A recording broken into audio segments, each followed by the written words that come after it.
While the Explorers got all the glory with their bubble roofs and fancy automation, the real workhorses of Jurassic Park were a fleet of Jeep Wranglers painted with diagonal red stripes for one of the strangest reasons in film history. JP18 transported the main characters to their first dinosaur encounter, survived a T-Rex chase, and became so iconic that fans have spent decades hunting down the exact sand beige paint code. Today, we're counting down 20 weird facts about the Jeep that proved gas-powered beats electric when dinosaurs are chasing you, and your only hope is going faster. Fact 20. They were 1992. Models painted a color only available that year. The Jurassic Park Jeeps were 1992. Jeep Wrangler YJ Sahara models finished in sand beige low gloss metallic, a color available exclusively on the Sahara package for that single model year, making screen-accurate replicas extraordinarily difficult to build, since that specific paint formulation hasn't been manufactured in over 3 decades. This rare color wasn't your typical automotive finish. It was a low-gloss metallic without clear coat, giving the Jeeps a distinctive matte appearance that looked appropriately rugged for jungle exploration, while avoiding the harsh reflections that could cause problems during filming in bright Hawaiian sunlight. Replica builders face an impossible choice between sourcing surviving 1992 Saharas in original sand beige, which are rarer than finding Velociraptor fossils, or attempting to match the color through custom mixing, and hoping the result looks accurate under different lighting conditions.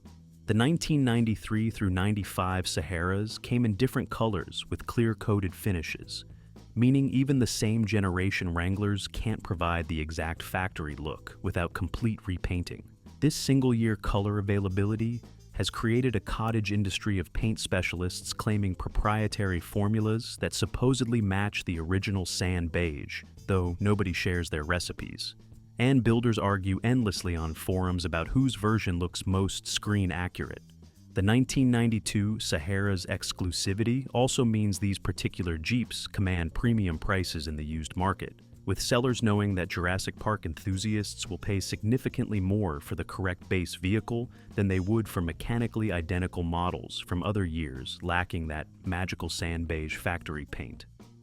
Fact 19. The diagonal red stripe was meant to stop Triceratops from charging. According to Michael Crichton's original novel, the Jeeps were painted with distinctive diagonal red stripes running from front to rear, specifically because this pattern somehow discouraged Triceratops from charging the vehicles, suggesting InGen had discovered through trial and error that this particular visual design prevented aggressive encounters with the park's 3-horned herbivores. This bizarre detail appears in the book, but goes completely unexplained in the film, leaving movie audiences to assume the stripes were just decorative branding rather than functional safety equipment designed to prevent multi-ton dinosaurs from treating park vehicles like territorial threats requiring horn-based retaliation. The scientific logic behind why diagonal red stripes would deter Triceratops remains mysterious even within the story's internal universe, though presumably InGen's animal behaviorists conducted extensive testing with different patterns and colors before settling on this configuration that somehow triggered the right neurological response in cloned dinosaur brains. Modern animal behavior experts might suggest that the contrasting pattern disrupts the visual gestalt that Triceratops interpret as threatening, similar to how zebra stripes confuse predators, though applying contemporary behavioral science to fictional prehistoric creatures requires generous suspension of disbelief. This detail exemplifies Crichton's commitment to pseudoscientific explanations for every aspect of his Jurassic Park universe, creating layers of verisimilitude that made the impossible premise of cloned dinosaurs feel grounded in plausible research and experimentation rather than pure fantasy. Even if the specific claim about anti-charging paint schemes seems hilariously absurd when examined closely. Fact 18. They had the rare spice-colored green interior, only available on 92 to 94 Saharas. The interior upholstery visible in Jurassic Park's Jeeps featured a distinctive greenish-tan color scheme officially called Spice. that Jeep only offered on Sahara packages from 1992 through 1994, with the 1995 model year switching to different interior colors, despite still offering the Sahara trim level. This specific Spice interior included special trail cloth seats with unique green coloring, a matching green center console, gray dashboard components, and door panels that created a cohesive earth tone aesthetic, perfect for vehicles designed to blend into jungle environments while transporting wealthy tourists and park personnel. Replica builders obsess over sourcing genuine 1992 through 94 Sahara seats, because no aftermarket seat covers or reproduction upholstery accurately matches the distinctive Spice color and texture, forcing enthusiasts to scour junkyards, Craigslist, and eBay, hoping to find salvageable seats from wrecked Wranglers that haven't been destroyed by 3 decades of sun exposure and wear. The 1995 Sahara retained the green seats but featured a tan dashboard and different console coloring, creating subtle but noticeable differences that hardcore accuracy enthusiasts refuse to tolerate in their builds. Some desperate builders have resorted to professional upholstery shops, attempting to recreate the Spice material from scratch, providing fabric samples and color references in hopes that skilled craftspeople can replicate what Jeep manufactured 3 decades ago. The interior challenge rivals the exterior paint difficulty, meaning building a truly screen-accurate Jurassic Park Jeep requires not just finding the right model year, but also ensuring the interior hasn't been modified, reupholstered, or damaged beyond repair during its decades of existence. Fact 17. JP18 transported the main characters to their first dinosaur sighting Jeep. 18 holds special significance among the numbered park vehicles because it transported Alan Grant, Ellie Sattler, and Ian Malcolm from the helipad to the visitor center and then to their first breathtaking encounter with living dinosaurs, making it the vehicle associated with the film's most iconic "they do move in herds" moment when characters first witness Brachiosaurus in their natural habitat. This Jeep appears more frequently on screen than the other numbered units, essentially serving as the hero vehicle that audiences follow throughout the film's first act, before the catastrophic storm and system failure forces everyone into the ill-fated Explorer Tour vehicles. JP18 survived the events of Jurassic Park relatively intact, unlike its counterpart JP10, which endured the harrowing T-Rex chase sequence.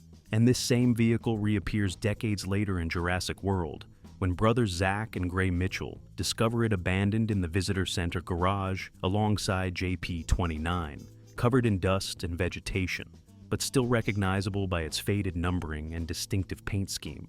The emotional impact of seeing these original Jeeps weathered and forgotten in Jurassic World provided powerful visual continuity between the films, suggesting that these vehicles had been sitting untouched for 22 years since the park's original failure, preserved accidentally as time capsules of Hammond's doomed vision. Fans immediately recognized JP18 despite its deteriorated condition, demonstrating how thoroughly these vehicles had embedded themselves in the franchise's visual DNA and how much nostalgia the filmmakers could generate simply by showing rusted Jeep carcasses that longtime viewers remembered from the original film's happier moments before everything went catastrophically wrong. Fact 16. The factory wheels were painted Ford. Performance red. The stock 5-spoke alloy wheels that came standard on 1992 Sahara models received custom refinishing in Ford Performance Red, yes, a Ford paint color applied to Jeep wheels, creating the distinctive red accent that complemented the diagonal stripe graphics and added visual pop against the sand beige body color. This choice to use a competitor's paint formulation seems bizarre, given that Chrysler owned Jeep at the time and presumably had access to their own extensive palette of red paints, but someone in the production design department apparently decided Ford's specific shade of performance, red, provided the exact visual punch the vehicles needed. The wheels themselves were the standard Sahara 5-spoke design that Jeep called Rally Rims, featuring a 5x4.5-inch lug pattern that would work on YJ, XJ, and TJ models, but not on earlier CJ Jeeps or later JK and JL Wranglers with different bolt patterns. Wrapped around these red wheels were discontinued BF Goodrich radial all-terrain TA tires in the stock 215/75 R15 size, creating a relatively modest tire package by modern off-road standards, but appropriate for vehicles that spent most of their time on paved roads between the helipad and visitor center. Modern replica builders struggle to source both original-style Jeep YJ factory 5-spoke wheels and the specific Ford Performance red paint code, often settling for aftermarket alternatives like American Racing AR23 wheels that approximate the correct spoke design while being readily available and affordable, compared to hunting down 3-decade-old factory wheels in good condition. Some builders apply custom tire lettering, reading radial all-terrain TA BF Goodrich to modern tires, creating the illusion of period-correct rubber without actually using discontinued products. Fact 15. Multiple Jeeps had different transmission types. Depending on the scene, close examination of different scenes reveals transmission inconsistencies between the numbered Jeeps, with JP10 and JP29 clearly showing manual transmission shift levers, while JP12 magically features an automatic shifter on the steering column, and JP18's transmission controls mysteriously never appearing on camera at all. This suggests that production either used Jeeps with different transmission configurations for different units, or that continuity errors crept in when multiple vehicles stood in for each number designation, depending on what specific stunts or shots each scene required. The 1992 Sahara came standard with a manual transmission, paired to the 4.0-liter inline-6 engine, with automatic transmission available as a factory option, though less common among Sahara buyers, who typically preferred the control and off-road capability that manual gearboxes provided.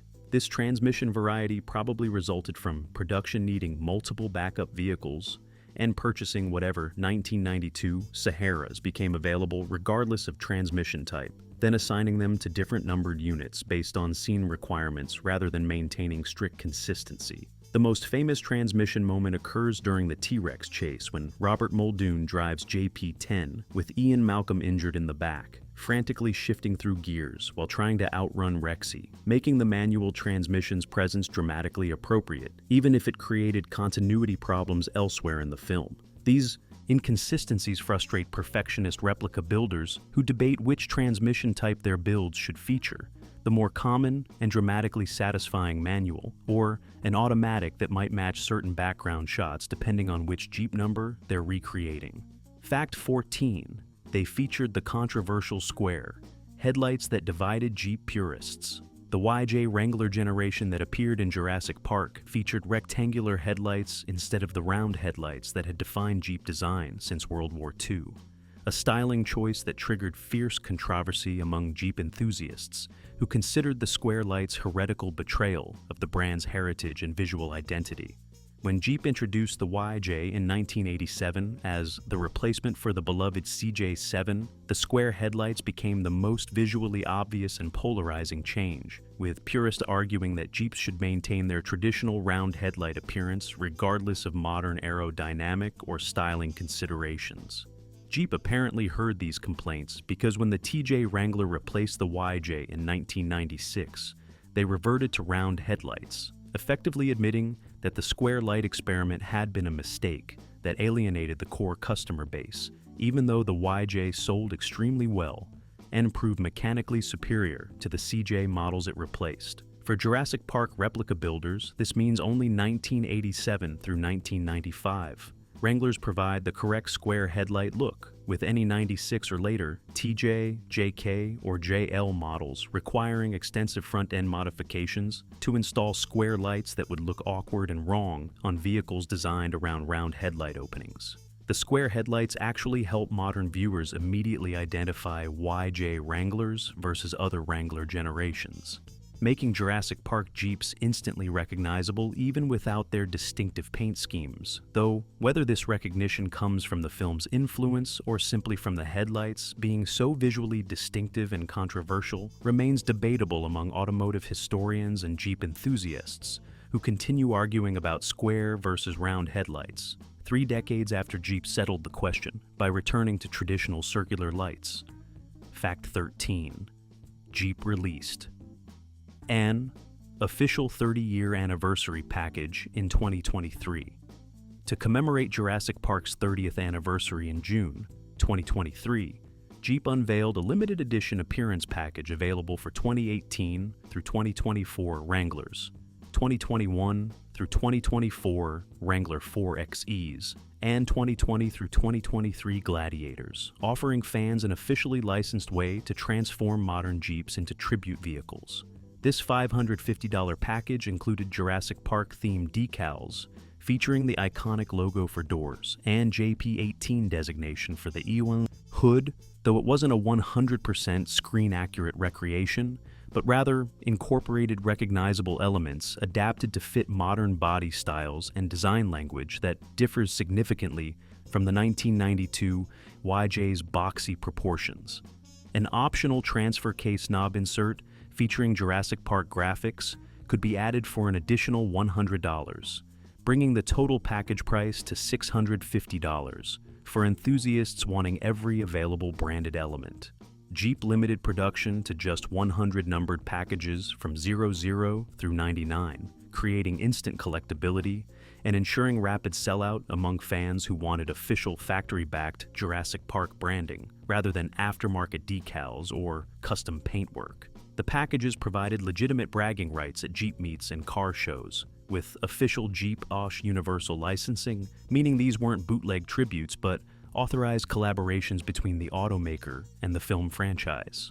However, purists noted that no modern Wrangler could truly replicate a 1992 YJ, regardless of decal packages, since the current JL generation features completely different proportions, round headlights, modernized interior design, and contemporary safety and technology, features that make period-accurate recreation impossible without sourcing actual vintage Wranglers from the correct era.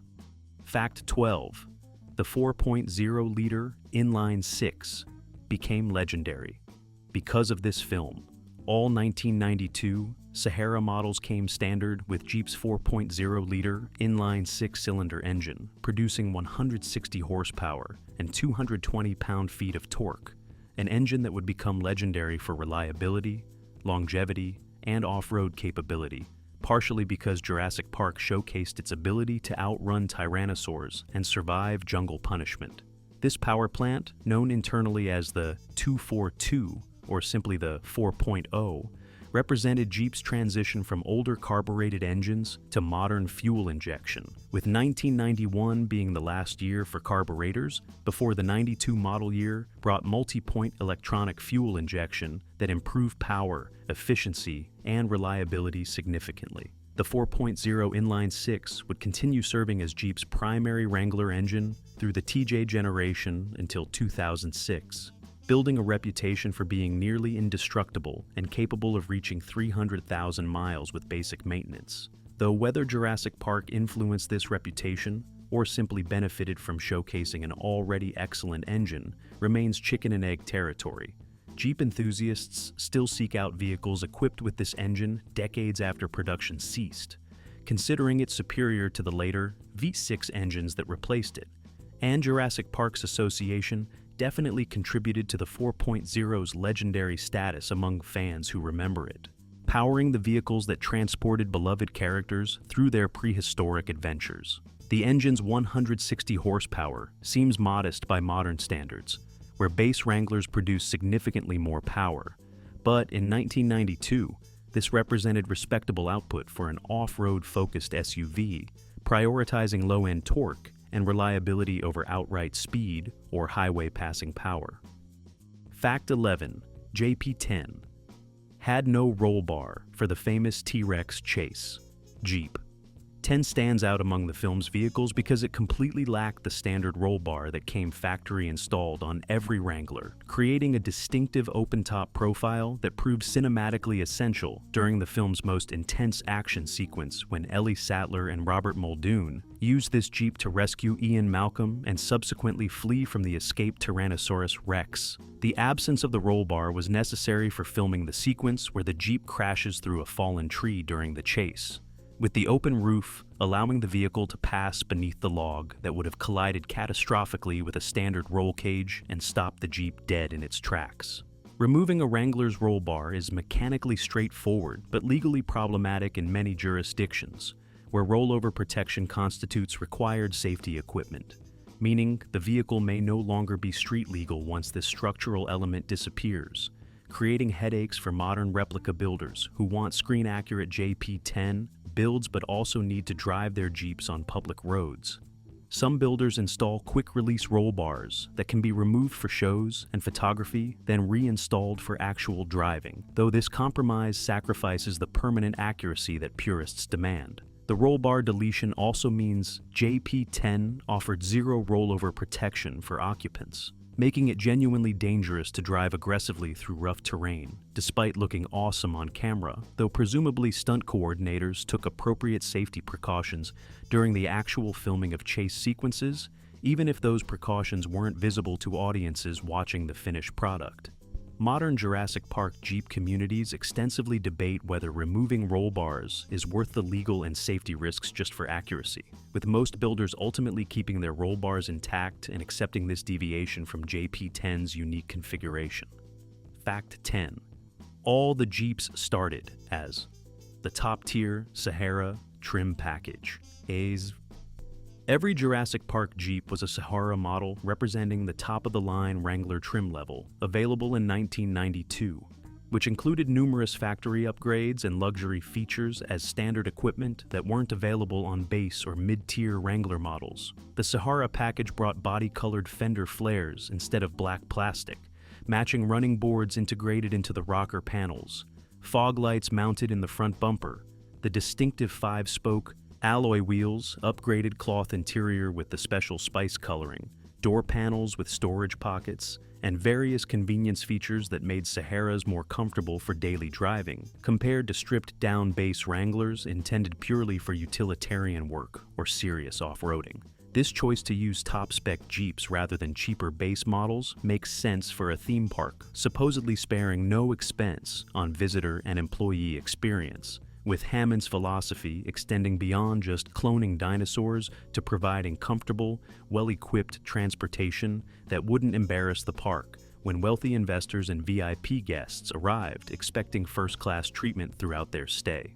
The Sahara designation appears on the vehicle's bodywork through badges and decals, though these details are often obscured by the Jurassic Park graphics and modifications that production added for filming. Modern replica builders benefit from the Sahara specification, since many desired features come factory installed, rather than requiring aftermarket additions, though finding affordable 1992 Saharas in good condition has become increasingly difficult as these vehicles age into collector status, and enthusiasts buy them specifically for Jurassic Park builds, driving prices higher than mechanically identical non-Sahara Wranglers from the same era that lack the correct trim features and the magic sand beige paint code.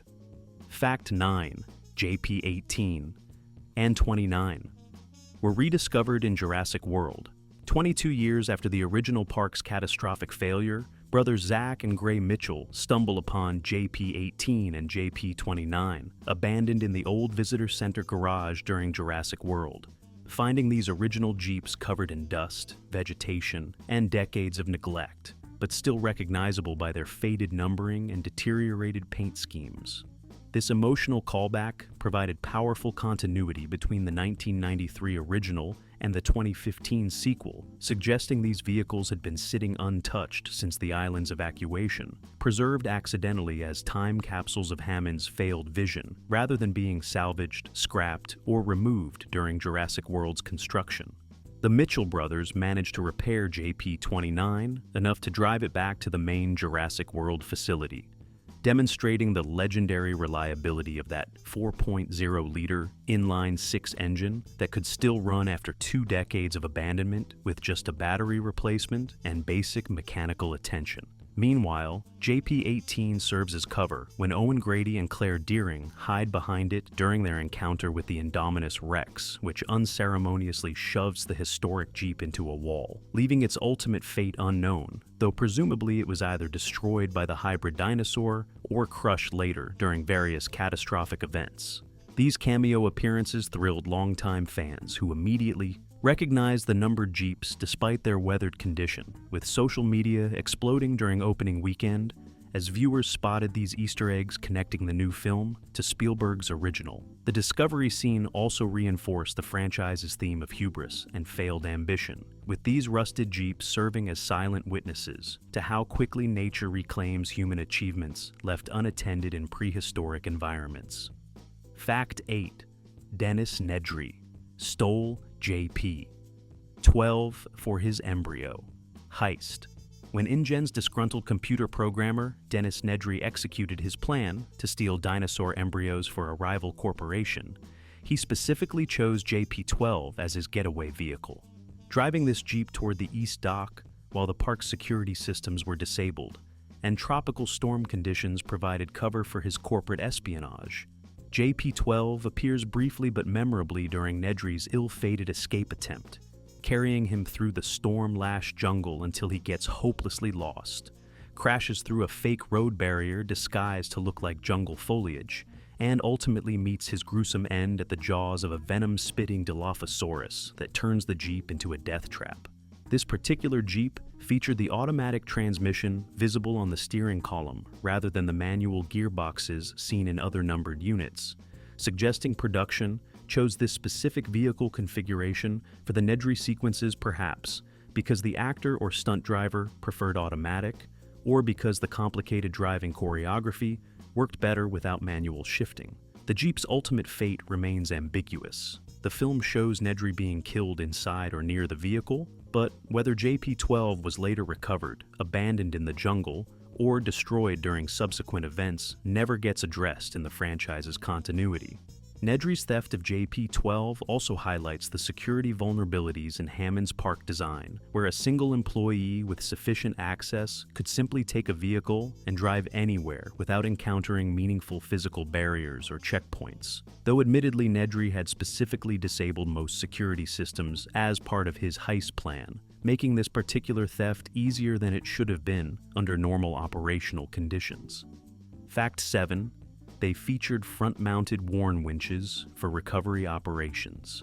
Each Jurassic Park Jeep came equipped with a front-mounted Warn winch installed on the bumper, providing essential recovery capability for vehicles operating in remote jungle terrain where getting stuck, damaged, or disabled far from the visitor center could create serious logistical and safety problems. These winches represented practical equipment rather than just cosmetic movie dressing, acknowledging that park operations in undeveloped wilderness areas would inevitably require vehicle recovery capabilities when Jeeps became mired in mud, needed to pull fallen trees from roads, or required extraction from difficult terrain that even four-wheel drive couldn't overcome through momentum alone.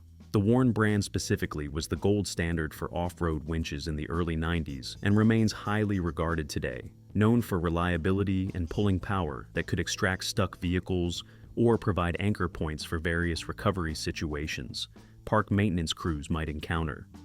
Modern replica builders consider the front winch essential for screen accuracy, though sourcing period-correct Warn models in good condition or finding suitable modern equivalents that maintain the vintage aesthetic requires research and investment beyond what casual builders might expect. The winches also added to the Jeep's visual heft and purposeful appearance, reinforcing that these were serious working vehicles rather than just transportation, designed to handle the practical challenges of maintaining infrastructure and responding to emergencies across an island where conventional tow trucks and recovery services obviously couldn't operate. None of the Jeeps actually deploy their winches during the film's events, despite numerous situations where they might have proven useful, representing another example of installed equipment that exists for world-building authenticity rather than specific plot requirements. Fact 6. The BF Goodrich all-terrain tires have been discontinued for decades. The original BF Goodrich radial all-terrain TA tires visible on the film's Jeeps in their stock 215/75 R15 size were discontinued years ago, forcing replica builders to either source surviving examples from old inventory or substitute modern BF Goodrich all-terrain KO2 tires and add custom lettering to approximate the original's appearance. These original radial all-terrains represented BF Goodrich's first-generation all-terrain tire technology from an era before the KO and KO2, designations that modern off-roaders recognize, offering decent on-road manners combined with sufficient off-pavement capability for light trail use and unpaved road driving that park operations would require. The discontinuation creates frustration for accuracy-obsessed builders who want every detail perfect, though realistically, most viewers can't distinguish between original radial all-terrains and modern KO2s from more than a few feet away, especially once custom white lettering spelling radial all-terrain TA BF Goodrich gets applied to the sidewalls. Some builders choose to upgrade to slightly larger tire sizes, like 235/75, R15 or 30 by 9.5 by 15 to fill the wheel wells better and provide improved off-road capability, though purists argue this sacrifices accuracy for questionable functional gains. The tire situation demonstrates a common challenge in vintage vehicle replication, components wear out, manufacturers discontinue products, and finding exact replacements becomes impossible, forcing builders to accept close approximations or spend absurd amounts sourcing new old stock items that have been sitting in warehouses for decades. At least, BF Goodrich still manufactures all-terrain tires with similar tread patterns and performance characteristics, unlike some other discontinued components where no modern equivalent exists requiring builders to fabricate custom parts from scratch. Fact 5. Industrial light and magic. Modified them, not George Barris. While George Barris handled the extensive modifications transforming Ford Explorers into futuristic tour vehicles, the Jeep Wranglers received their Jurassic Park makeover from Industrial Light and Magic, the legendary special effects company founded by George Lucas that handled most of the film's groundbreaking visual effects and practical prop work. ILM's modifications to the Jeeps were far less extensive than Barris's Explorer work, primarily consisting of applying the custom paint scheme with diagonal red stripes, adding Jurassic Park logos and vehicle numbering, installing winches and auxiliary lighting, and making minor equipment additions rather than completely rebuilding interiors or installing elaborate gadgetry. This division of labor made practical sense since the Explorers required complex mechanical modifications to hide drivers and create autonomous vehicle illusions, while the Jeeps served as straightforward transportation, needing only visual customization to match the film's aesthetic and establish them as official park vehicles. ILM's involvement with the Jeeps often goes unmentioned compared to their celebrated work, creating the film's revolutionary CGI dinosaurs and Stan Winston's animatronic creatures, though their contribution establishing the park's visual identity through vehicle livery and equipment was essential for creating the cohesive world building that made Jurassic Park feel like a real place. The simpler modification approach also meant surviving Jeeps could more easily be restored to stock configuration after filming if needed, unlike the Explorers, which had been so extensively altered that returning them to factory condition would require essentially rebuilding the vehicles from scratch. Modern replica builders actually benefit from ILM's relatively minimal modifications, since replicating paint, stripes, and logos is far more achievable for DIY enthusiasts than recreating George Barris's extensive custom fabrication work on the Explorers. Fact 4. The objects in mirror are closer than they appear. Shot featured the wrong mirror. During the iconic T-Rex chase sequence when Robert Muldoon glances in the mirror and sees Rexy pursuing JP10, the text, "Objects in mirror are closer than they appear," is clearly visible, but eagle-eyed viewers notice the warning appears on the driver's side mirror, even though North American vehicles only feature this text on passenger side mirrors where convex curvature creates distance distortion. This continuity error or intentional dramatic choice placed the famous warning where it would be visible during Muldoon's reaction shot, prioritizing cinematic impact over technical accuracy, since most viewers wouldn't notice or care about which side mirror should display the warning text. The moment became one of the film's most memorable images despite, or perhaps because of, this technical inconsistency, with the warning text perfectly encapsulating the scene's terror as characters realize the massive predator is gaining on them faster than expected. Some film analysts suggest Spielberg deliberately placed the warning on the driver's mirror because that's where it would be visible in the shot composition, while others argue it was simply an oversight that nobody caught during filming or post-production. Replica builders face an interesting dilemma. Should they install the warning text on the passenger mirror where it belongs according to automotive regulations, or on the driver's mirror to match the actual film footage, even though it's technically incorrect? Most choose accuracy to the vehicle's screen appearance rather than real-world correctness, demonstrating how movie magic sometimes trumps reality in the world of replica construction. The mirror moment also demonstrates Spielberg's genius for finding small visual details that amplify tension, turning a standard safety warning into an ominous prediction of danger that audiences still quote decades later. Fact 3. JP18 transported Hammond and Gennaro from the helipad. Jeep-29 served as the transport for John Hammond and his lawyer, Donald Gennaro, during the initial arrival sequence, carrying them from the helipad through the park gates, while JP18 simultaneously transported Grant, Sattler, and Malcolm, establishing the convoy that would showcase the park's wonders before everything went catastrophically wrong. This Jeep features prominently in early scenes, showing the characters' first impressions of the island and their journey toward the visitor center, though it receives less screen time than JP18, which carries the main scientific characters, whom audiences follow more closely throughout the narrative. JP29 later resurfaces in Jurassic World, when Zach and Gray Mitchell discover it alongside JP18 in the abandoned visitor center garage, with the brothers successfully repairing this particular Jeep, enough to drive it back to the main park facility, despite 2 decades of neglect and abandonment. The successful restart after all those years showcases both the Jeep's legendary reliability and provides an emotionally satisfying moment for longtime fans, who remembered this specific vehicle from the original film's opening sequences. The fact that Zach, portrayed as mechanically competent, can diagnose and fix whatever prevented the Jeep from starting suggests the problem was relatively simple, perhaps just a dead battery or corroded connections rather than serious. Mechanical failure, though the film wisely doesn't dwell on technical details that might bog down the pacing during an action sequence. JP29's successful resurrection and escape drive represents a symbolic passing of the torch between generations, with new characters literally driving a piece of the original park's history while fleeing from disasters caused by the same hubris that doomed Hammond's vision 2 decades earlier. Fact 2. They had removable doors with storage pockets. The Sahara package included removable doors with integrated storage pockets, a feature that Jeep marketed as providing versatility for drivers who wanted open-air driving experiences during favorable weather while maintaining enclosed protection when conditions demanded it. These doors could be completely removed and stored, transforming the Jeep from a conventional enclosed vehicle into an open-sided experience that maximized connection with the environment.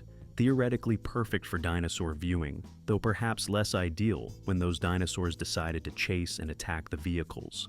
The storage pockets integrated into the door panels provided convenient small item storage for maps, flashlights, tools, or personal effects that park staff might need quick access to during their rounds, though presumably these pockets weren't meant for storing stolen dinosaur embryos, like Dennis Nedry used them for during his ill-fated heist attempt. Some scenes in Jurassic Park show the Jeeps with doors installed, while others feature them with doors removed or tops down, creating visual variety that showcase the vehicle's versatility, though also creating minor continuity challenges when the same numbered Jeep appears configured differently between cuts. Modern Wrangler owners still embrace this removable door philosophy, with summer driving often featuring doorless configurations that maximize open-air freedom, though most people secure their removed doors in garages rather than leaving them attached to vehicles like the Jeeps in Jurassic Park sometimes appear. The door pockets themselves have become sought-after components for replica builders who want complete accuracy. Though finding original spice-colored door panels in good condition proves challenging, since these parts endure significant wear and sun exposure that degrades materials over decades of use. Fact 1. Screen-accurate replicas can cost more than the original Jeeps. Died. New building a truly screen-accurate Jurassic Park Jeep replica can easily cost upwards of $20,000 to $30,000 or more when accounting for sourcing the correct 1992 Sahara professional paintwork, matching the rare sand beige color, custom striping and graphics, period-correct accessories, and the countless hours of labor required to achieve proper accuracy, potentially exceeding what these Jeeps cost when new in 1992. The original MSRP for a 1992 Wrangler Sahara was approximately $15,000, meaning dedicated replica builders often invest double the original purchase price or more, pursuing perfection that recreates every visible detail from the film. This astronomical cost reflects the rarity of suitable donor vehicles, the discontinued nature of critical components like specific paint and tires, the specialized knowledge required to source screen-accurate parts, and the premium that Jurassic Park nostalgia adds to the entire enterprise. Some builders spend years accumulating parts, researching details through frame-by-frame film analysis, and connecting with other enthusiasts who share technical information and supplier contacts through dedicated forums and social media groups. The most obsessive builders pursue details that 99% of viewers would never notice. Correct bolt patterns on the winch mount, accurate positioning of auxiliary lights, proper font selection for the numbering, because achieving true screen accuracy requires attention to minutia that separates professional-grade replicas from casual tributes. Despite these costs and challenges, the Jurassic Park Jeep community continues growing, with completed builds appearing at Jeep meets, Universal Studios parking lots, and car shows where they generate instant recognition and appreciation from fans who grew up watching these vehicles transport characters through prehistoric adventures, proving that some movie magic is worth whatever investment it takes to recreate in three-dimensional drivable reality. From one-year-only sand beige paint to anti-triceratops stripes and square headlights that divided purists, JP18 and its siblings proved that sometimes the simplest vehicles make the biggest impact. These Saharas didn't need bubble roofs or hidden drivers, just reliable 4.0 inline sixes, worn winches, and the ability to go faster when dinosaurs came calling. Whether you're hunting for that mythical 1992 with original spice interior, or debating whether to remove your roll bar for JP10, accuracy, remember these Jeeps represented Hammond's vision working as intended before everything went wrong.